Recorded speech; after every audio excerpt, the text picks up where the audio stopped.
마자면 시즌 3 37번째 시간 시작하겠습니다. 인사해 주시죠. 안녕하십니까, 강은입니다. 안녕하세요, 박정혁입니다. 안녕하세요, 김창규입니다. 네, 안녕하세요, 낯선입니다. 왜 또 네 저는 신호 낯선으로 안 해? 하기로 했습니다. 아, 그래? 네, 낯선이 더 좋다고 하시더라고요. 아, 그래, 알았어. 네. 저는 낯선이고요. 김낯선. 아, 프리랜서 낯선이고요. 네, 오늘은 임진일주 시간입니다. 지난번에 저희가 병진일주로 했거든요. 네. 그래서 이 진토가 나란히 계속 나와서 병화랑 또 만났을 때랑 임수랑 만났을 때 각각 또 어떻게 다른 의미를 갖는지 좀 공부할 수 있는 기회가 되지 않을까 싶습니다. 먼저 주가마님이 준비해 오신 숙제를 네. 예. 요즘 제가 잘 나가죠, 이 숙제가. 거의 뭐 만점을 받지 않습니다. 예, 근데 이거는 본인이 이렇게 연구해 왔다기보다 풍문들을 지압해가지고 자기 마음에 드는 것만 골라온 건데. 요즘은 이렇게 스페셜리스트보다 이렇게 중간에서 조율하는 이렇게 제네럴리스트적으로 이렇게 하는 그게 네, 이거 서치해서 이렇게 맞는 것만 찾아내는 게 얼마나 힘든 거예요, 이 많은 정보 홍수 속에서. 예. 젠장. 예. 얘기하면서 네 스스로 좀 그렇지 막 지지부진하고 막. 아니야, 나 그렇게 믿고 있어. 알겠습니다. 임진일주 가보겠습니다. 네. 특징: 겉으로 유해 보여도 강한 사람. 외유 내강형. 선생님들이 음음하고 계시니까 뭐 대충 맞다는 뜻이죠? 동그라미일까요? 선생님 강프로님 표정 별로 안 좋은데 어디에 딴지를 거실 건가요? 아, 외유내강은 아닌 것 같습니다. 아, 제가 요 말 뺄라 그랬는데 지금 선생님 말하기 전에 나도 이게 외유 내강형 넣을까 말까 하다가 네, 외유 내강은 빼도록 하겠습니다. 그렇죠. 네. 다 때려박지 말라고 좀 제발. 혹시나 이러면 좀 임진일주 분들이 조금 이렇게 기분 좋을 수도 있고 뭐 이렇게. 마이크 대고 얘기하고. 알았어. 둘째, 차분한 편이나 때로 독단적이고 독선적. 셋째, 반응을 보여주세요. 이게 풍문이기 때문에 선생님들께서 말씀해 주셔야 됩니다. 내가 더 차분하다는 말은 지금 반만 맞고 있네요. 그래서 아니 그 차분한 편이나 때로 독단적이고 독선적이라고 했는데 독단적이야, 독선적. 차분한을 빼면 그렇게 되네요. 독단적이고 독선적인 성향이 있다. 네. 문장 중에서 앞에 부분 다 날리고 얘기할까? 셋째, 창조적이고 자유분방하며 변화무쌍하다. 네, 아주 이게 핵심인 것 같습니다. 그래서 차분한 편이나 이런 거지 빠져야 되는 게 이제 맞다라고 생각이 드는 거죠. 차분한데 어떻게 창조적이고 자유분방하고 변화무쌍? 그러니까 그 인간의 마음속에 많은 게 들어가 있을 수도 있잖아요. 양날의 앞뒤 검이죠. 맥락을 좀 보고서. 이 흙이 있으면 백이 있고. 넷째, 네. 권력지향적이고 리더십이 있다. 다섯째, 경쟁심과 승부욕이 있고 투지가 남다르다. 요거는 정말 맞는 것 같아요. 이런 사람들은 하도 치면 안 돼요. 하긴. 왜 그냥 웃자고 치는 건데 막 죽자고 달려드는 정말 승부근성이 정말. 그렇군요. 여섯째, 치면 감정을 드러내지 않아 속을 알 수 없다. 이 부분은 제가 약간 네, 아니 뭐 아니야, 맞아요. 되게 자신감 있게 해. 아니 그래. 드러내지 않는다는 게 자기가 안 드러낸다는 게 아니라 사실은 남들이 파악하기가 어려운 경우들이 많죠. 저게 진짜인지 아닌지 네. 늘 드러내는데 아, 저게 진짜 속마음인지 아니면 진짜 일부러 그러는 건지 뺑개를 치는 건지 그걸 판단하기 어렵다. 그게 임수 때문인가요? 그 아니, 임진이라는 글자 네. 자체에 그런 의미가 있는 건가요? 뭐 차차 이제 공부할 수 있겠죠? 네. 마지막, 사업에 성공하는 사람들도 많지만 사기꾼도 많다. 맞아요. 사기꾼이 제일 많아요. 사기꾼 그래. 나 사업에 크게 성공하는 사람도 많아요. 하긴 이건 사기라는 단어를 어떻게 정의해야 되느냐에 따라서 뭐 다른 것 같아요. 그리고 사기라는 거나 사업이나 다 다른 사람 타인의 마음을 움직이는 거니까. 움직이고 빼앗는 거기 때문에 뭐 사실은 동전의 앞뒤 면이라고 할 수 있죠. 네. 사기는 범죄니까요. 좀 사기는 아니고 여튼 대성하시는 분들이 있고 아닌 분들이 있다 정도로. 마음을 제 그거하고 완전 달라요? 그거하고 또 달라요. 실제 사기꾼이 많다니까. 그렇다잖아. 아닌 분들도 많은 거죠. 네네 알겠습니다. 장점, 첫째, 그릇이 크다. 포용력이 있다. 뭐 반응이 없으시죠? 네, 그것이 크죠. 아. 사기를 참 크게, 사업을 해도 크게, 뭐든지 크게. 알겠습니다. 사이즈가 크네요. 잔치를 해도 크게. 네. 둘째, 총명하고 지혜롭다. 총명한. 어린 최강이죠, 최강. 거의 개해와 뭐 앞뒤를 다툴 수 있는 힘. 임수가 있어도 똑똑한. 네. 임수가 기본적으로 똑똑해요. 셋째, 똑똑하고 일 처리도 시원시원하게 한다. 야, 이게 이제 임진월주가 빛나는 자입니다. 시원시원한 거잖아요. 누가 옆에서 봐도 새끼 일 참 잘한다 뭐 이런 말. 새끼. 새끼 저 누가 데리고 와도 일 참 잘하네. 넷째, 결단력이 있다. 다섯째, 다재다능하고 언변이 뛰어나다. 언변, 다재다능. 언변이 뛰어나죠. 왜 이렇게 뜸을 들이시지? 다재다능은 맞나요? 네, 다재다능하다고. 그러니까 다재다능보다는 이렇게 적응력이 빠르다고 할까. 습득력? 습득력. 이렇게 뭔가 어떤 새로운 자기한테 익숙하지 않은 상황이 밀려나도 그것에서 왜 갑자기 왜 있잖아. 자기 전공이 아닌 부수로 밀려날 때도 있잖아요. 직장 다니다 보면. 그러면 거기에 적응하는데 시간이 졸라 오래 걸리는 사람이 있는가 하면 또 막 특히나 눈치 막 박아서 돌아가는 거 보고 막 불치하면 막 자기 아래 사람한테도 묻는 걸 두려워하지 않고 또 그래가지고 바로바로 적응하는 사람들 있잖아요. 이런 사람들이 임진의 힘입니다. 마지막 장점, 추진력이 있다. 뭐 결단력, 추진력, 시원시원함. 그러니까 이제 그러면 전체적으로 보면 그런 뭐라 그럴까 정말 시원한 리더십이 있죠. 임진은 믿고 따르라 뭐 이런 거 있잖아요. 왜? 뭐 고전적인 중국 뭐 춘추전국 시대 막 책임은 내가 질게 뭐 이런 거 안 져. 네? 책임은 내가 질게 뭐 이러고 진짜 정말 확 했는데 나중에 진짜 문제 생겼어. 근데 안 져. 뒷수습은 좀 약할 수 있다. 아니 자기는 나가고 이제 또 남한테 뒤집어 씌우고. 정말 고전적인 권력자. 시작부터 좀 안 좋은 말씀은 좀 이렇게 안 했으면 좋겠는데 계속 뭐 불안하네요. 이어서 가은 쌤이 말을 받아 단점으로 가겠습니다. 네, 알겠습니다. 첫째, 독선적인 면이 있어 타인에게 상처를 주기도 한다. 둘째, 인색하고 냉정하다. 이거는 동의하기 힘든데 사실은 임진일주는 그렇게 인색하지도 않고 냉정하지도 않습니다. 독단적이고 독선적일 수는 있으나 뭐 인색하거나 이러진 않다는 거죠. 네, 알겠습니다. 이건 탈락. 그릇이 크니까. 셋째, 은근히 타인을 얕잡아 보는 면이 있다. 그 은근이라는 말을 넣어서 봐준다. 틀릴 것 같아서 앞에 은근이란 말에 추가했어요. 둘 다 계속 소심해지고 있어. 넷째, 자신감이 지나치고 오만하여 주위와 화합하지 못한다. 관계에 문제가 있을 수 있나요? 마지막, 고집이 몹시 세다. 네. 없이. 근데 뭐 결단력이 있고 막 추진력이 있으려면 고집도 좀 있어야 되고. 그렇죠. 뭐 동년의 앞뒷면이죠. 네네. 외모로 넘어가겠습니다. 뭐 제 이 말하면 강원 선생님이 맨날 얘는 뭐 미남 미니 모든 많대 일주가 하는데 이래. 뭐 있으니까 저는 어쩔 수 없이 네. 이렇게 나와 있어요. 풍문이니까요. 외모가 뛰어난 사람들이 많다. 특히 여자들은 미인이 많다. 네, 여자분에게 해당되네요. 남자분한테 그렇게 크게 해당만 되는 것 같아요. 그렇군요. 유명인을 찾아보니까 네. 배용준, 해당되는데요. 옥주연, 손호준, 한지민, 그 유명한 엑소의 수호. 누군지 몰라. 어떡하지? 엑소라는 굉장히 유명한 그룹이 있습니다. 도- 래퍼 도끼. 도끼님이. 그리고 맞는지는 모르겠지만 세종대왕도 네, 맞습니다. 맞아요. 임진일주의 가장 대표적인 인물 세종대왕. 그러니까 정말 남들은 절대 하지 못하는 어떤 그런 경제의 창조적 역량과 리더십. 대표적인 그 힘으로 제 임진주의 세종대왕이 언급되죠. 근데 남자분들도 외모가 뛰어나신 분이 또 이제 유명인 찾으니까 대부분 또 연예인, 정치인 뭐 이런 사람들이 그렇죠. 나오니까. 뭐 또 그렇게. 이번에는 뭐 100점까지는 아니겠으나 그래도 느낌은 왔습니다. 네. 근데 필이 중요하죠. 요 특징을 가지고 임진이라는 글자에 대해서 잠깐 얘기를 하고 대표 사연으로 넘어갔으면 좋겠는데요. 네.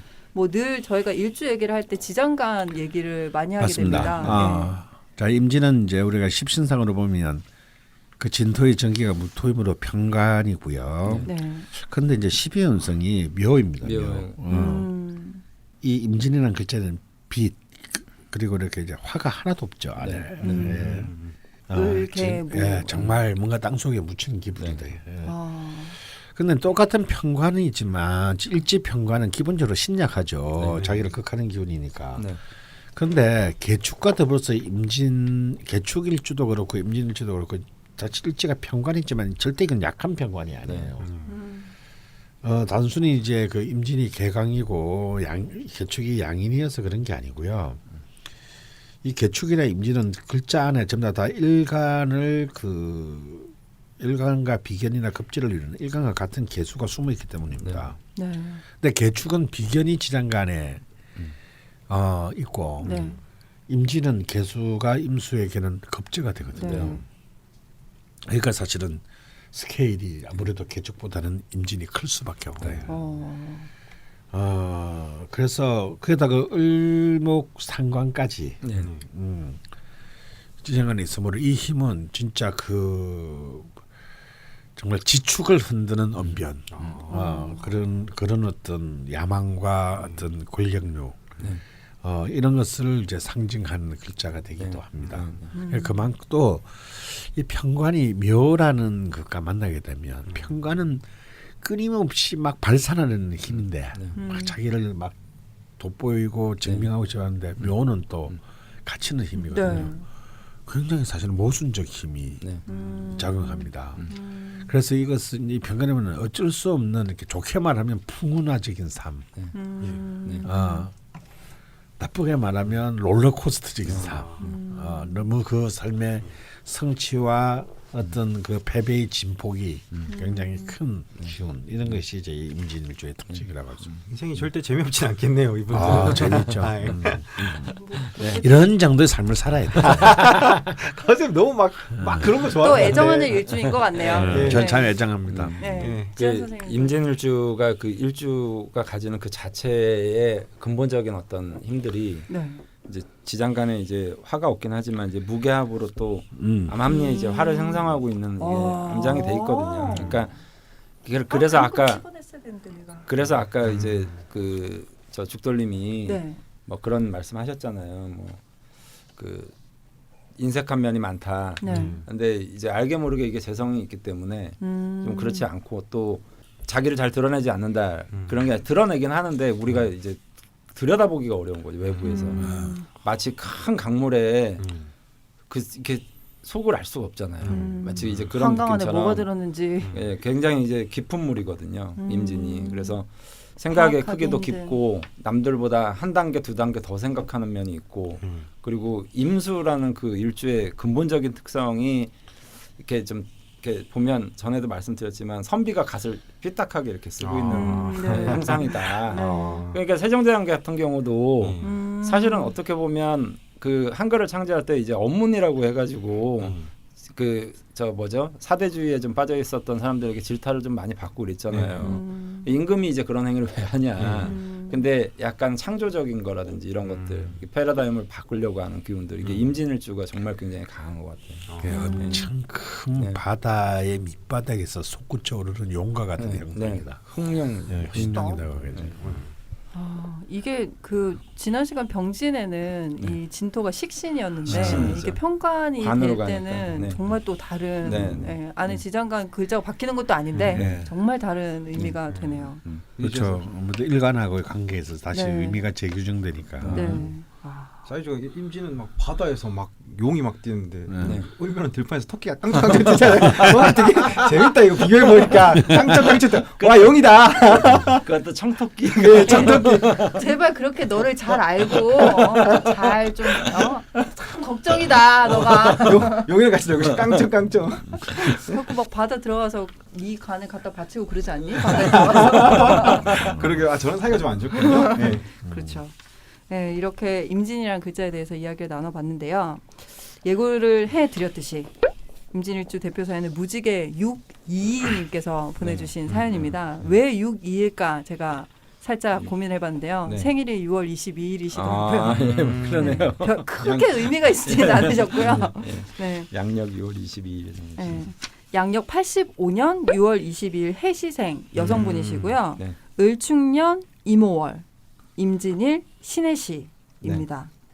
또 이민 병존이군요. 일간 월간. 쌍임이 떴네. 네, 15년 을미년에 결혼을 하셨다고 하고요. 남편분이 개해년 을축월 정사일 병호씨입니다. 네. 네, 이분 역시 뭐 저희 라자명의 단골 손님인 그 진로에 대해서 고민을 남겨주시긴 했는데요. 사연 소개 전에 먼저 이렇게 명식의 특성부터 또 살짝 들여다볼까요? 일단 뭐 저기 신령 실지 한 셈이므로 신령 실제는 뭘까요, 선생님? 그러니까 이제 그야말로 월지하고 일지를 네. 일간과 같은 편을 얻지 못한 것을 이제 신령 실지라고 합니다. 그러니까 신강하다고는 결코 볼 수는 없고, 네. 근데 이제 사실은 이 수가 사주를 관통하고 있거든요. 축토 안에 개수가 있으니까. 네. 그래서 결국 또 시간 신금이 또 임수를 또 지지하고 네. 그 임수가 또 진토에 뿌리를 내리고 있으니까 사실은 절대 또 약하다고는 볼 수가 없는 그런 명식입니다. 굉장히 힘든 명식이네요. 네. 아 뭐라고 이렇게 딱 뭐 그러니까 이게 얘기하기가 대운의 향방에 따라서 이게 아. 좀 강해졌다가 약해졌다 아, 이렇게 힘을 이제, 받을 수도 있고. 힘을 받을 수도 있고 마치 이제 물이 있잖아요. 네. 그 우리가 불어나고 줄어들고 하잖아요. 강물이 이제 움직임이 네. 그런 느낌처럼 좀 그 운의 향방에 따라서 좀 강해지기도 하고 좀 약해지기도 하고 좀 이런 모습을 띌 것 같아요. 알겠습니다. 그러면 사연을 한번 들어볼까요? 성격 및 특징. 네. 개인주의적이며 자기 만족이 중요함. 다른 사람의 이목을 신경 쓰지 않음. 단체 생활을 좋아하지 않으며 혼자만의 시간이 반드시 필요합니다. 이성적이며 효율성을 중요하게 생각하고 다른 사람의 이야기를 잘 들어주는 평가도 있습니다. 인기응변이 강하고 낯선 상황에서의 적응력이 높은 편입니다. 아, 만화를 비롯한 각종 책 읽기를 좋아하고요. 취향이 특이하다는 남편의 평가가 있습니다. 뭔가 좀 일부분은 앞서 죽돌님이 풍문을 네. 그 말씀해 주신 거에 좀 포함이 돼 있네요. 네, 네. 지금까지의 삶. 첫째, 24살까지 개미, 갑신대운. 사춘기도 없이 무난한 어린 시절을 보냈습니다. 대학 원서 쓰기 전 일본어를 전공하고 싶다는 생각했는데 제가 행정고시를 보기 바라는 부모님의 만류로 포기했습니다. 나중에 취미로 배우자 했지만 그런 시간은 오지 않았습니다. 2004년 갑신년 대학 입학과 동시에 우울감과 무기력증이 시작되었습니다. 일상생활을 못할 정도는 아니지만 심해졌다 나아졌다 반복하며 이후 10년간 저를 괴롭혔습니다. 학창시절 가장 좋아했던 사학과 경제를 전공했지만 공부에도 학교 생활에도 정을 붙이지 못했습니다. 부모님께 패기치면 안 된다는 생각에 끊임없이 아르바이트도 했지만 의욕이 잘 생기지 않아 돈이 없으면 마지못해 하고 돈이 생기면 또 쉬고 그런 생활을 반복했습니다. 2006년 병술년, 2007년 정해년 2년간 부모님이 원하는 행정고시도 준비했지만 잘 안 돼서 포기하고 2008년 갑신대운의 마지막인 무자년 취업 준비를 시작했습니다. 네. 2008년 무자년과 2009년 기축년 너무 힘들었습니다. 소위 스펙이 없다 보니 서류 통과조차 못하며 낙방을 거듭했습니다. 집안 경제 상황도 안 좋은데 원반할 줄 알았던 부모님의 사이도 그간의 갈등이 폭발. 어머니의 갱년기까지 겹쳐 집에 있는 것 자체가 고역이었습니다. 더 싫었던 건 이런 상황 속에서도 아무것도 할 힘이 생기지 않는다는 것이었습니다. 무기력하게 어머니의 수발을 들거나 누워 있었고 심하게 눈치가 보이면 집안일을 하거나 집을 나와 배회했습니다. 둘째, 25살부터 현재까지 의료대운. 의료대운의 첫 해 기축년이 되어서도 상황이 크게 나아지지 않았습니다. 어디라도 도망가고 싶다는 생각으로 가득할 즈음 뜻밖의 기회가 찾아왔습니다. 국내 한 대기업의 인턴 과정에 합격한 것입니다. 이번이 마지막이라는 생각에 정말 최선을 다했고 2009년 기축년 가을 취업에 성공했습니다. 취업만 하면 다 끝인 줄 알았는데 행복한 시간은 짧았고 괴로운 나날이 다시 시작되었습니다. 연수 때부터 예감했지만 회사 생활은 지옥이었습니다. 마케팅과 해외 영업 업무를 했는데 계속 이걸 왜 해야 할까라는 생각만 들었습니다. 실수 연발, 제가 봐도 정말 일을 못했습니다. 인간관계는 뭐 말할 것도 없었죠. 제 자신도 스트레스가 심했던지 심각하진 않았지만 경미하게 폭식 및 쇼핑 중독 증세가 회사 생활 초반에 있었습니다. 항상 날선 고슴도치 같은 제 모습에 가족들과도 싸우기 일쑤. 2013년부터 제가 따로 살기 시작하면서 사이가 많이 나아지긴 했습니다.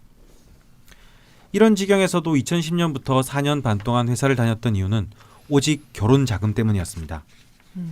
지금의 남편과 2010년 경인년 연애를 시작한 지 3개월 만에 결혼을 약속했습니다. 양가의 도움을 받을 수 없어 결혼 자금을 모으려고 싫은 회사를 꾸역꾸역 다녔습니다. 제 회사 생활이 너무 힘드니 똑같이 회사원인 남편도 너무 힘들 거라고 생각해 그 짐을 나누자는 생각이었습니다. 목표했던 결혼 자금이 다 모이자 한계가 찾아왔습니다.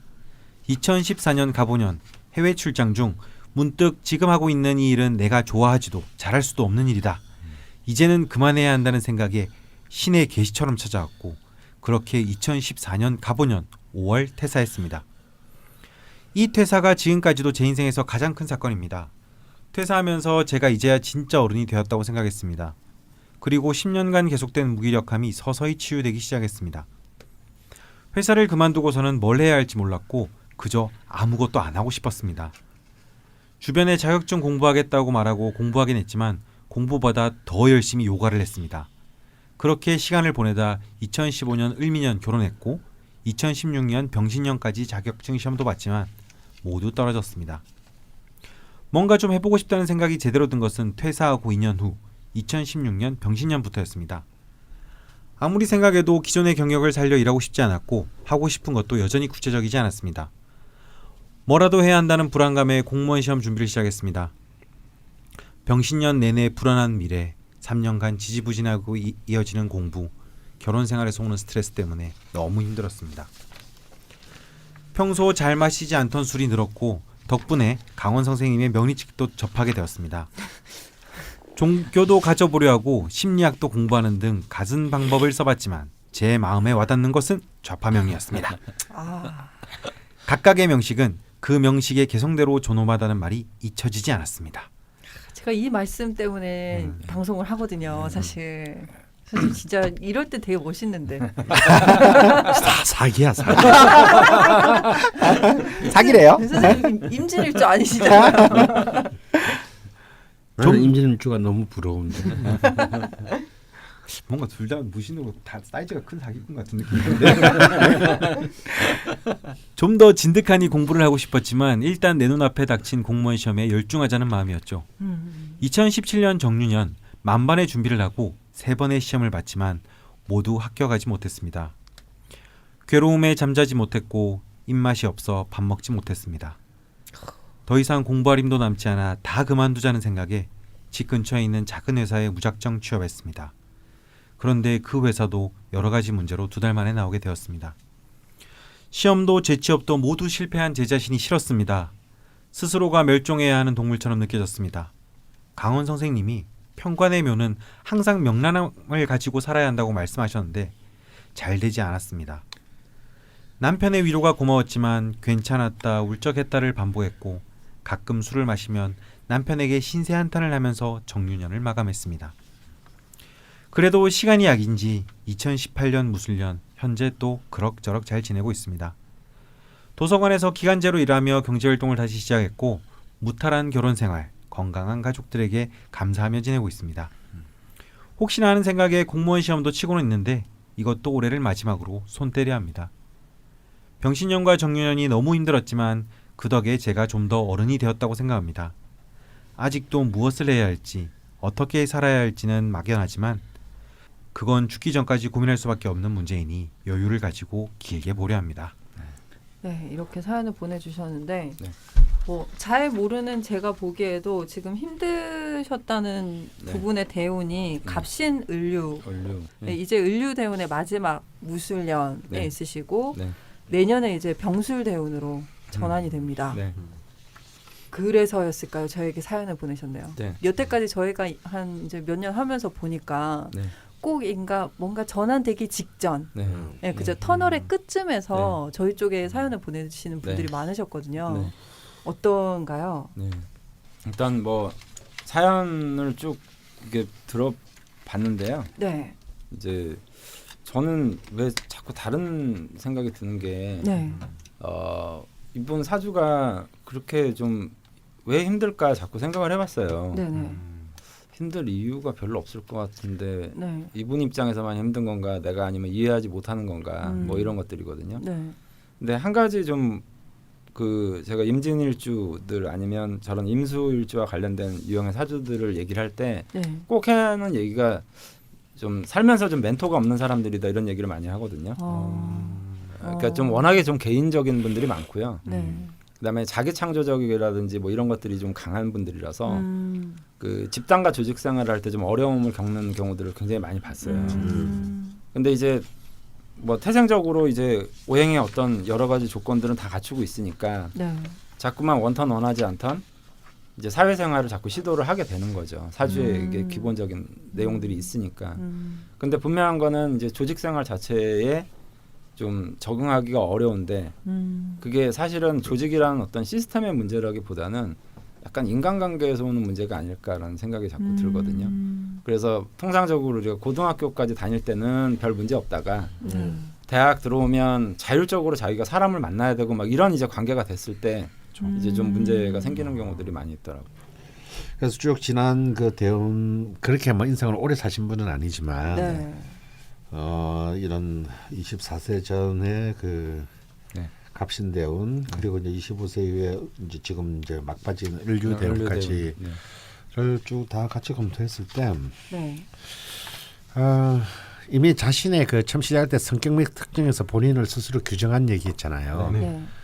그러니까 이게 굉장히 다 정확하거든요. 이게 뭐냐면 자신을 사실은 지금 우리 이 무지개 유기님은 사실 정확하게 알고 계신 거예요. 네. 일단 이것이 굉장히 안심이 돼요. 스스로를 바로 본다. 네. 대부분 이제 사실 자기 자신을 네. 이렇게 정확하게 관측하기가 쉽지가 않고 특히나 이렇게 20년 동안 힘든 시기가 있으면 이어지면 더욱더. 네. 그래서 사실은 이제 그 고통이 어떤 고통이라는 것이 어떤 특별한 어떤 물질적 실체를 갖추고 있어서 고통스러운 게 아니고 그 고통의 정체를 몰라서 사실은 고통스러운 경우가 너무 네, 많은 거거든요. 네. 아, 그런 이유 없이. 난 왜 이런 거지? 뭐 이런 거 있잖아요. 지금 실체를 모르니까 실체를 모르면 사실은 인간은 공포에 빠지게 됩니다. 네. 그래서 알면요 사실 그렇게 공부스럽잖아요. 근데 이제 일단 제가 이제 그 안심이 첫 번째 되는 일은 이번에서 그렇게 크게 걱정이 솔직히 안 드는 것이 네. 정말 그 임진일주다운 제식의 표현으로 교만함이 있다. 네. 이미 다 알고 있어요. 어디에 있는 거죠? 왜 저는 잘 모르겠죠. 교만했어. 교만했어. 이 교만이라는 게 나쁜 뜻이 아니고요. 네. 그냥 뭐 명석하다는 거죠. 그만큼 자신의 어떤 그런 그 감정의 실체, 자신의 어떤 그런 장점과 약점 이런 것들에 대해서 사실은 굉장히 구조적으로 잘 파악을 스스로 하고 있다.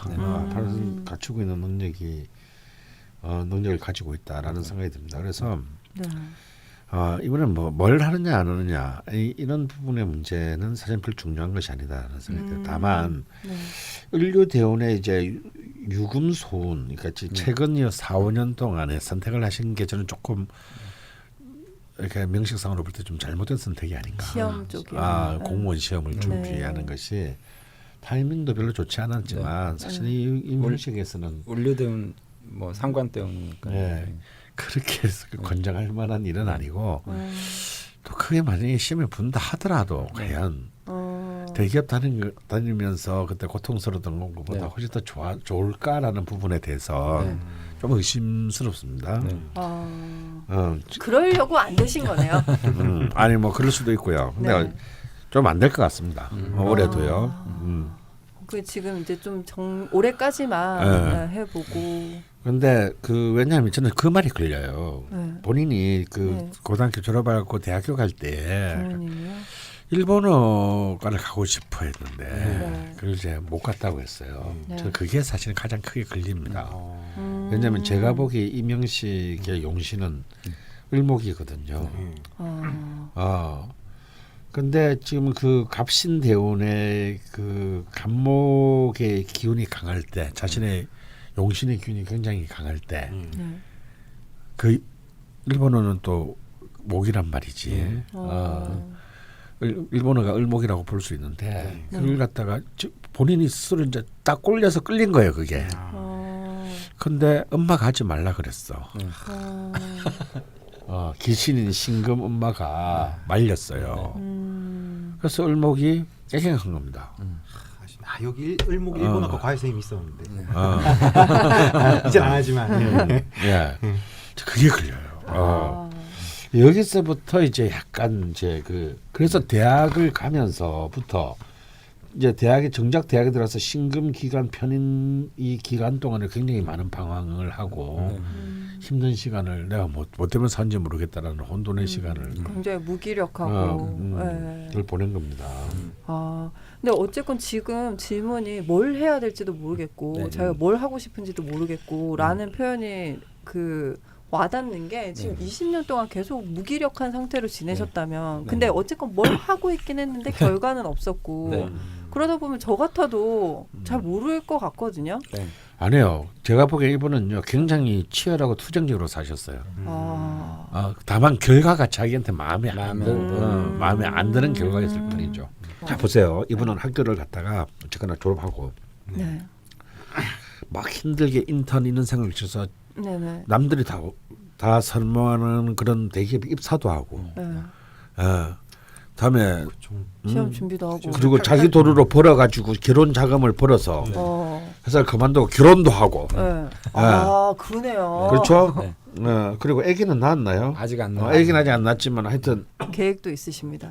남편과 지금 가정을 꾸리면서 또 독자적인 자기 삶을 설계하고 있고 또 그걸 위해서 노력하고 시험도 치고 다 하고 있어요. 뭐가 실패했다는 겁니까? 이 나이에 죄송합니다. 무슨 뭘 얻기를 바래요. 근데 저는 이 사연 국회의원 나가서 당선돼야 되나? 되게 선생님 말씀하신 거에서 좀 대단하다고 느끼긴 했어요. 요즘 세대가 엄청 힘든데 저희도 이제 85년생 기자가 있는데 85년생이 진짜 힘들잖아요. 취업도 되게 안 되고. 근데 이렇게 해서 이 세대 대기업 들어가서 나오고 결혼 자금까지 마련하고 엄청 대단한 거 제 아닌가라는 남동생이 생각을 했어요. 85년생인데 그래 봐라 그래. 이게 그 시기하고 비교해봐 이게. 생기기는 멀쩡하게 생기기는 멀쩡 생가지고 시작해 준주비 시작해. 멀쩡 본명 얘기하시고 이 처리를 준엽이 잘 있나? 지효 미안하다. 뭐야 요새 잘하고 있어? 그럼요. 그래서 제가 처음에 아까도 말씀드린 게 전체적인 사주의 맥락에서 보면 저는 이분이 왜 힘드실까 오히려 거꾸로 좀 생각이 드는 거예요. 잘해 오셨는데 이렇게 잘해 오신 것 같은데 왜 그럴까? 근데 그게 결과적으로 보면 어떤 인간과 인간의 어떤 관계가 좀 힘들지 않았을까? 그 임수 특유의 그 저기가 있어요. 개인주의, 신비주의, 그다음에 남한테 간섭받지 않고 남한테 이래라 저래라도 안 하는 뭐 이런 면들이 통합적인 어떤 사회 시스템에서 좀 부조화한 이제 느낌이 있는 거죠. 여기까지 또 듣고 나니까 그 임진일주 특징 얘기할 때 왜 남들이 파악하기 어렵다고 하셨잖아요. 제가 사연을 너무 고지고대로 듣고 힘드셨구나 이러고 있었는데 정말 알 수가 없네요. 기준이 너무 높아. 임진일주 분들은 잘 알 수가 없네요. 근데 그 결혼 자금을 혼자 마련했다는 건 그러게요. 제가 부끄러워지네요 갑자기. 근데 그 뒤에 이어지는 질문에서 힌트들이 좀 있습니다. 일단 첫 번째 질문이 이제 용신 이야기였는데요. 아까 강프로님께서 살짝 말씀해 주셨지만 을목이 이제 용신이 되고 그러면은 저는 이제 목화를 좀 좋은 기운으로 보고 싶거든요. 그러니까 사주가 이제 여름에 5월 그러니까 그 정제월에 태어나긴 했지만 전체적으로 사주가 너무 습한 느낌이 많이 들어요. 그래서 제습의 어떤 의미로 화가 정말 좀 많이 필요할 것 같고요. 그다음에 그 원래 그 상징적으로 보면 깜깜한 밤에 큰 강줄기들이 흘러다니는 이미지보다는 이렇게 햇볕이 딱 떠서 있는 어떤 그런 이미지가 물에 쓰이면 더더욱 이제 극대화될 수 있잖아요. 그래서 화가 좀 있고. 그러니까 화가 더 이제 커지면 목도 자연히 커질 거니까. 그래서 이제 저는 화나 목을 좋은 기운으로 판단을 하고 싶거든요. 그래서 병술대운이 굉장히 좀 많이 기대가 되는 그런 시기가 될 것 같아요. 강프로님 동의하시나요? 이게 이론적으로는 저도 그렇게 돼야 된다고 봅니다. 근데 저는 그게 동의. 되게 아신 것 같은데. 빠빠빠빠. 이론적으로 나왔어. 제가 몸을 베베 꺼고 있어요 지금. 동의를 안 오랜만에 하는 또 거냐면 제가 오랜만에 올스타 배틀. 동의를 왜 안 하느냐면요. 네. 이게 사실은 이제 이 수기운이 굉장히 강하게 흐르기 때문에 약간 이제 춥고 습한 기운이 전체적으로 조우상으로 강하니까 목화를 용신으로 잡으면 이게 조우상으로는 정확히 맞아요. 네. 네. 근데 저는 억부상으로는 맞지 않을 네, 것이다. 네, 왜냐하면 그러기에는 그러니까 월지오화 정제를 용신으로 삼기에는 네. 저는 이 임수가 힘이 그렇게 강하지 않다고 봅니다. 네. 짐지기 어렵다. 이 얘기는 뭐냐면요.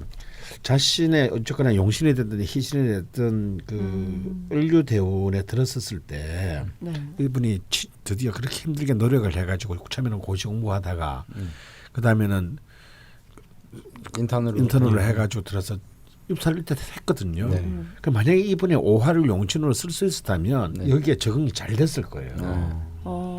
자신의 그 용신 대운에 네. 힘든 입사를 했고 들어갔으면 진짜 그 재성의 조직력이 잘 발휘됐을 텐데 이 재성이 오화 재성이 사실은 전혀 힘을 쓸 수가 없었습니다.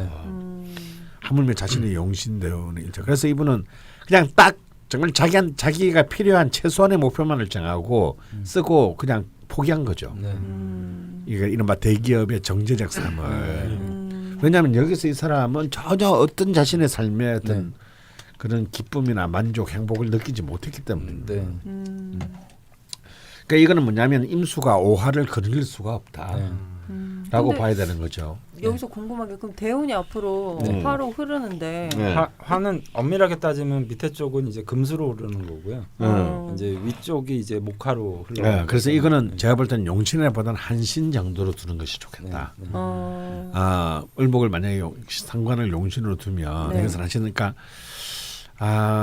그냥 중립적 위치 정도에 있는 것이지. 그러니까 왜냐하면 이분은 그렇다고 해서 일을 안 하거나 무슨 사회적인 활동을 끌으려고 뭐 자신 속으로 언둔 침잠하겠다 이런 분은 아니거든요. 네. 그런데 그것을 자신의 삶의 주요한 목적으로 주요한 자신의 활동 반경으로 삼을 생각은 별로 없으시는 것이 확실한 것 같습니다. 네.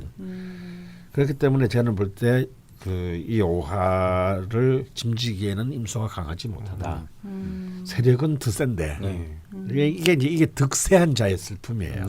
득세만 하고 득령 득지하지 못한 선생님 기초적인 질문인데 한신의 한은 한자가 뭡니까? 한갈 한자입니다. 그러니까 용의신이 만약에 자신의 기운이라면 그 용신을 공격하는 기운이 기구신이잖아요. 그러면 두 개 남이 가운데 이 편도 아니고 저 편도 아닌 가운데 하나가 남죠. 그게 한신입니다. 근데 한신은 덕천수 같은 이제 그 징의를 쓴 임철초 같은 사람의 의견에 의하면 때에 따라서는 한신도 거의 희신급 수준으로 우리가 우리 편으로 삼아야 된다. 왜? 그 한신은 기신을 제어하는 힘이 있기 때문에. 그런데 사실은 이제 이 무지개 유기님 같은 경우는 기신에 해당하는 신금이 그렇게 크게 뭐 자신을 침해한다고 볼 수가 없기 때문에 굳이 오화를 기신을 그 제압하는 데 쓸 필요는 없을 것 같습니다. 그래서 이거는 그냥 글자 그대로 나의 그 뭐랄까 행동의 결과로서의 한신. 그냥 내가 이렇게 축구를 하다 보니까 이게 딸려오네. 나는 이게 좋았어야 했는데 이거 알고 보니까 통장에 돈으로도 들어와서 찍히네. 이게 한신이에요. 내가 저거 꼭 벌어야 돼. 이거는 이제 자신의 주타켓. 자신의 삶의 주타켓은 용신이 되겠지만 나는 이걸 했는데 이게 들어오네. 이걸 했더니 나는 을목상관을 추구했더니 사람들하고 뭐 사람들이 막 내 저기 뭐 블로그나 내 뭐 저기 페북에 들어와서 좋아요 누르고 가네. 혹은 돈까지 들어오네.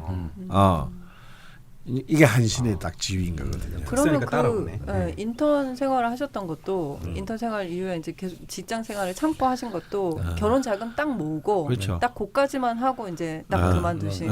그게 자신의 삶의 본질이 아니라는 거죠. 그렇군요. 본질을 둘 수가 없는 거죠. 그럼 요쯤에서 제가 두 번째 질문을 알려드릴게요. 그 다시 일본 얘기가 나오는데요.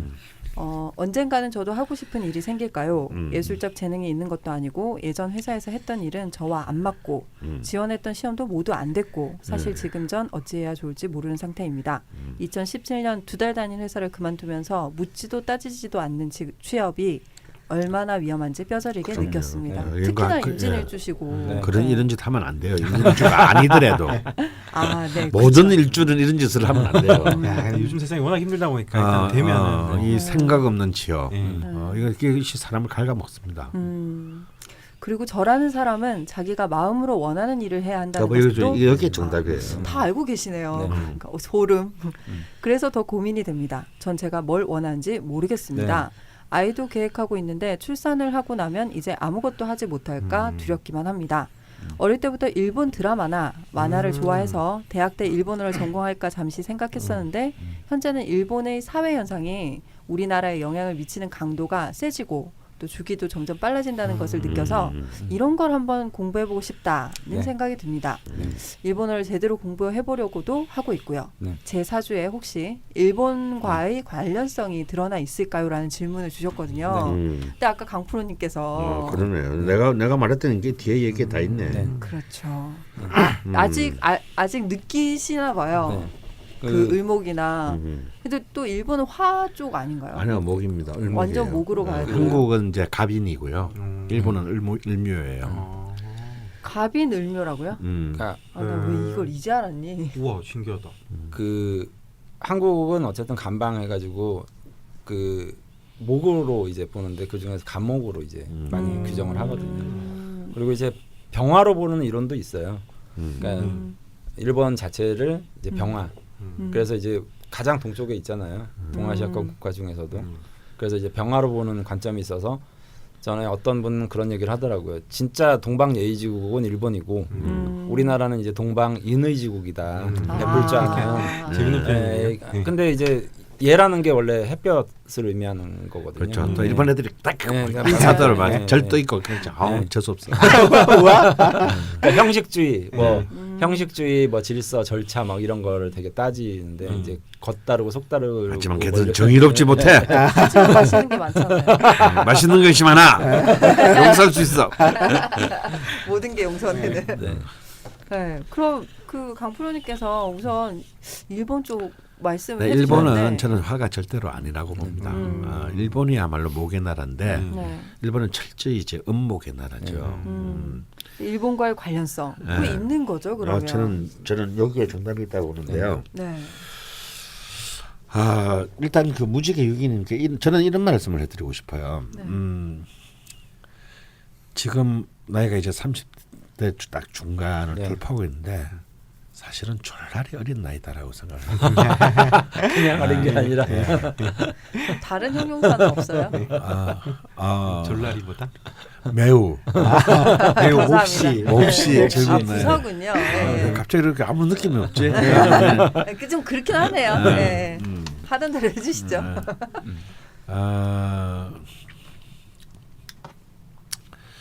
이건 제 첫 애인 얘기인데요.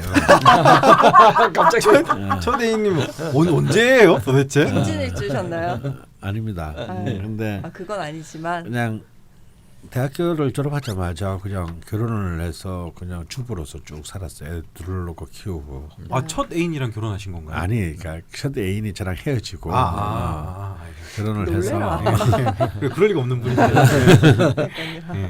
이게 일찍 그 당시로도 뭐 굉장히 일찍 그러게요. 그 결혼을 하고 일찍 눈가가 촉촉하신데요. 아니 그럴 리가 없어요. 안 넘어가셨어? 안 되네. 해 보면 이제 참 너무 이렇게 일찍 그냥 주부로서만 사는 게 참 그렇죠. 그 당시로도 사실은 그렇게 낯익은 풍경은 아니었습니다. 네.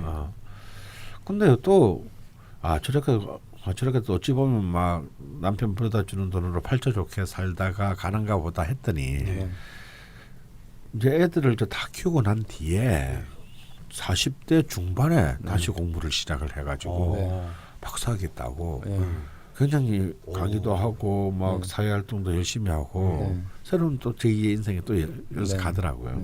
좋네요. 예. 그러니까 전혀 자기 대학 때 전공과는 전혀 상관없는 길로. 네. 실제로 그 사실은 우리가 보통 뭐 꼴랑 3시간이면 끝나는 그 야구 한 경기를 하는데도 3번의 반전이 있는데 네. 우리가 진짜 뭐 최소 뭐 80년 뭐 보통 80년 90년 사는 인생에 이제 크게 보면은 한 3막 정도로 구성되는 것이 아닌가 싶은데 그 각각의 막들을 사실은 전부 다 잘 사는 삶은 굉장히 힘들죠. 근데 생각보다 우리한테는 우리가 인생을 굉장히 이렇게 다채롭고 다양한 어떤 풍경을 가지고 살 수 있는 기회와 계기가 생각보다 많습니다. 그러니까 사실은 지금이 아니라 10년 뒤에 시작해도요 절대 늦지 않다. 저는 오히려 아기를 생각하고 있다면 아이를 늦추시는 게? 아이를 낳았으면 하는 생각이 드는 강쌤 이런 말씀 잘 하시는데. 저는 이런 말 잘 안 그리고 하죠. 아까 말씀하신 뭐 식상에 대한 얘기. 오히려 그렇다면 세상이 다시 지금 유기인에게 필요한 것은 제가 볼 때는 투쟁력이 아니고요. 투쟁력은 너무 충만하셔 이분이. 투쟁력이 아니라 좀 세상을 관조할 수 있는 여유입니다. 오히려 이럴 때 아이를 놓고 한 1, 2년 아이를 양육하는 데 집중하는 것도 사실은 결코 나쁘지 않은 선택이다. 왜냐하면 또 그 아이를 놓고 양육하는 게 이 자신의 영신인 을목상관을 또 쓰는 일이기도 하기 때문에 그럼 또 다시 이따가 이제 쭉 늘 본인이 고민했던 문제를 또 다른 각도에서 정말 또 어쩌면 엄청나게 큰 행복과 즐거움으로 새로운 관점으로 다시 정리할 수 있는 기회를 가지게 될 거예요. 그러고 난 뒤에 판단하는 것이 진짜로 이 무지개 유기님이 선택한 길이 될 것이다. 근데 그게 일본에 관한 일이 됐든. 그러면서 좀 일본어 정도는 그런 과정에 시험시험 놀면 뭐 공부를 해 나가는 것도 저는 굉장히 좋은 뭘 하시든지 간에 굉장히 앞으로 큰 도움이 될 것이라고 봅니다. 근데 그 출산 이후에 혹시 뭐 아무것도 못할까봐 좀 겁이 난다고 하셨는데 오히려 다른 느낌일 것이다라고 지금 말씀해 주시는 거죠? 네. 뭐 저도 그렇게 동의를 하고요. 네. 뭐 요즘에 뭐 사회적으로도 아이 낳는 문제나 결혼하는 문제들이 다들 힘들어 하시잖아요. 그렇죠. 네. 근데 그거는 어떻게 보면 그냥 남들이 겪었던 불행이라기보다는 그런 힘듦이 다 내게 되리라고 생각하실 필요는 없으실 것 같아요. 그래서 근거 없이 생각해서 너무 불안해가지고 뭐 나으면 뭐 내가 이렇게 생각하실 필요가 절대 없으신 분이 이제 무지개 유기님 같아요. 왜냐하면 사실은 어쨌든 이 사주는 활동하게 돼 있거든요. 그게 이제 정신적이든 육체적이든 저 상관이라는 근본적인 어떤 에너지 자체가 또 생재를 하고 갈 수 있는 상황이 반드시 될 수 있기 때문에 보통 이제 자손을 낳아서 경력이 단절이 되는 경우들이 있지만 이분은 제가 절대 그럴 일은 없을 거다라고 좀 생각하는 유형이거든요. 그래서 뭐 그걸 너무 늦춰서 이제 가시기보다는 지금 정도 타이밍에 생각이 있으시면 자손을 1, 2년 정도 좀 양육해 보시고 그리고 나서 사회생활을 해도 전혀 저는 늦지 않았다 이렇게 생각이 들거든요. 저도. 아니 이게 막 선생님들께서 말씀해 주신 게 뭐 무슨 공부를 해봐랄지 아니면 뭐 노래방을 좀 다니라랄지 뭐 이런 거였거든요.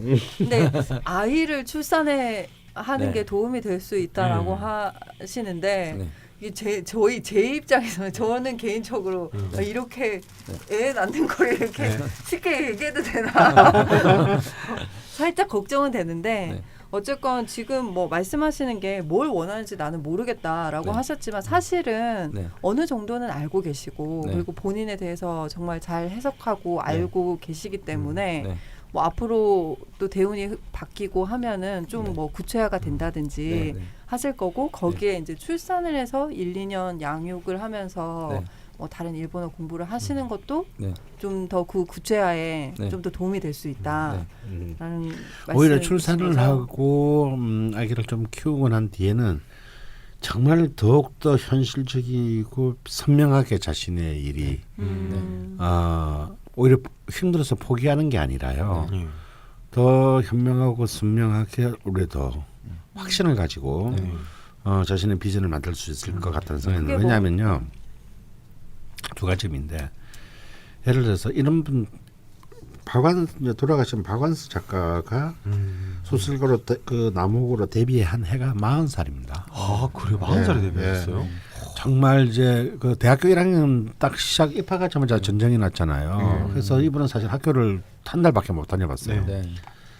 그래서 이제 그때부터는 뭐 피난지에서 이제 돈 버느라고 뭐 화랑에서 심부름도 하고 뭐 이러면서 막 힘들게 정말 그 먹고 살면서 결혼해서 애 낳고 그 남편 뒷바라지하고 살았거든요. 그러고 난 뒤에 15년이 지나서야 지나서 정말 작가가 되고 그 삶을 그 바탕으로 하는 훌륭한 이제 명작들을 이제 많이 썼습니다. 그러니까 만약에 이분이 그냥 이렇게 좀 좋은 환경에서 슬프게 뭐 이른바 문학도로 뭐 20대부터 깔짝깔짝 글을 썼으면 과연 정말 그런 큰 작품들을 오랫동안 쓸 수 있었겠는가 그렇게 생각하지 않거든요. 사실 그분은 굉장히 그 개성에 유복한 가정에서 태어나서 그러니까 뭐 유잔대도 그 당시 대학도 갈 수 있었겠죠. 숙명여고를 다녔고 그 시대 때. 그 시대에 그 서울대학을 왔는데 하루아침에 이제 전쟁 때문에 이제 몰락한단 말입니다. 그래서 그 엄청난 그 힘든 생활을 언니랑 같이 이렇게 쭉 해온 그것의 힘이 결국은 나중에 엄청난 이제 대작가가 될 수 있는 힘이 되었던 거죠.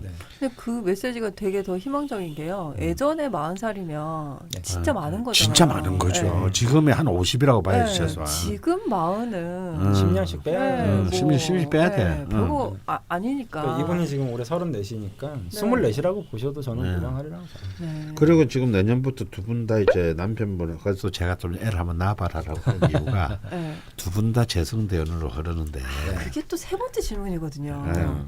네. 선생님 뭐 미리 미리 공부하셨나요? 수상한데요. 재성대운이 시작되고 이게 처음 받는 재성대운이라서 어떤 것들을 준비하면 좋을지 또 질문해 주셨어요. 마지막으로. 그래서 말인데요. 네. 제가 애를 낳으라고 하는 거예요. 마지막에 그게 제가 출산인가요? 확신하죠. 왜냐하면 이제 지 선생님이랑 내가 입장이 약간 다른 게 저는 이분에게 재성이 만약에 한신이라면 한신 때를 넣는 게 제일 좋아요. 한가할 때 기운이 한가다란 거는 평온하다라는 거거든 오히려. 어디 일에 안 뽑히고 이럴 때를 하는데 남편분은 재성대운이 용신대운이에요. 열심히 나가서 돈을 벌어와야 될 때예요. 둘 다 직업을 잃어버리면 힘들잖아. 근데 남편분은 굉장히 재성운이 굉장히 좋게 앞으로 한 10년 흐를 것이니까 10년 이상 흐를 것이니까 일단 그런 그 뭐라 그럴까 이렇게 좀 버팀목 위에서 그런 좀 안전한 환경에서 일단 아이를 놓고 좀 양육을 기르고 그리고 그걸 바탕으로 다시 새로운 어떤 자신의 삶의 이막을 설계를 하는 것이 제가 볼 때 가장 순리에 맞는 일이다. 선생님 말씀하신 생각났는데 주제 사람하고도 거의 뭐 50대 때부터 그 대작가가 막 용적공하고 막노동 하다가 50대 돼서 그 창작력이 폭발한 거 보면은 진짜 나이는 의미 없는 것 같기도 해요. 이게 또 이제 케이스마다 다를 것 같은데 그 자녀분을 놓고 또 잘 되는 케이스가 있고 또 이제 뭐 전업주부로 지내시는 분들도 있고 여러 가지가 있는데 이분 같은 경우는 이제 용신이 목이다 보니 좀 자녀를 출산하고 양육을 하시면서 좀 이렇게 그 앞으로의 계획이 구체화되고 좀 확실해지고 또렷해진다는 의미가 있는 거네요. 그러니까 이런 강한 물의 기운, 뭐 적천수의 창간편에도 나와 있지만 강한 물의 기운, 수의 기운을 가장 잘 슬기시키는 것은 목이거든요. 이게 어설프게 토로 제방을 쌓으려고 하지 말고 물로 이렇게 나무로 물기를 빼버리면 나무도 자라고 물기도 줄이고. 그래서 그 표현이 뭐 이렇게 수탕기호 이렇게 돼 있거든요. 수가 이제 왕성하면 호랑이를 탄다. 그 호랑이가 이제 인인데 특히 이제 인목이 그런 어떤 제습 작용이라든지 설기 능력이 굉장히 이제 뛰어난 걸로 목을 분류를 하거든요. 그래서 저는 이제 병술대운도 사실은 굉장히 좀 좋게 본 이유가 그 인호술 합을 저는 좋게 봤어요. 그러니까 병술에 인호술 합하고 병화가 임술을 이제 잘 비추는 이제 형국이라서 이 시기에 뭐 이분이 꼭 사회적으로 큰 성공이 아니어도 개인적인 가정사도 좀 안정적이 될 것 같고 그래서 자녀를 낳는 문제가 크게 이분한테 뭐 발목을 잡히는 어떤 일이 될 거라고 생각하지 않았거든요. 그 뭐 꼭 돈이야 뭐 내가 버는 것도 있겠지만, 그러니까 아까 남편분 사주도 좀 읽어보셨겠지만 화가 굉장히 강하고 이제 원국에 이제 재성이 좀 약한데 앞으로 그 재성의 기운들이 쭉 잘 오니까 남편이 뭐 열일하실 것 같기도 하고요. 아 근데 결국 또 사연 속에 답이 다 있었다는 느낌이 들고요. 그 예전에 저도 명리학 처음 알았을 때 내가 그걸 왜 좋아했지? 내가 좋아하는 게 뭐지 알아봤을 때 은연중에 제 용신을 알겠더라고요. 그러니까 그게 이렇게 모이는 오행이 있더라고요. 이상하게. 다시 한번 또 그때 기억이 나기도 하고 참 답은 또 본인한테 있는 것 같기도 합니다. 또 좋은 소식이 들릴 수도 있을 것 같은데요. 곧 뭔가. 아 근데 요즘 세대 사연만 보면은 되게 힘드셨겠지만 잘 살아오신 것 같아요. 저희 친구들 보면 보통 친구들 이제 80년대 80년도부터 80 그거 할 때 여기 좀 이렇게 고개 돌려. 내가 이거 너 이거 끊어내. 선생님 숨소리 끊어내고 너 이거 끊어내고. 박자가 선생님 이거 박자 맞춰줘야지. 집에서 코를 고시나요? 막 이렇게 뭘 할 때?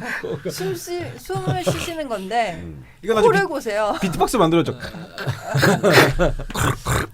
여튼 하시던 말씀 계속 하시죠. 친구들이 이렇게 저도 나이대가 비슷하니까 이 한 보통 80년생부터 86년생 요 사이가 이제 친구 구성군인데 친구들 보면 너무 다들 아시다시피 이 방송 듣는 것도 그 나이대가 많을 텐데 아직도 취업이랑 막 그 결혼 문제 자체도 힘들죠. 너무 힘들어서 진짜 생각도 못하는 거예요.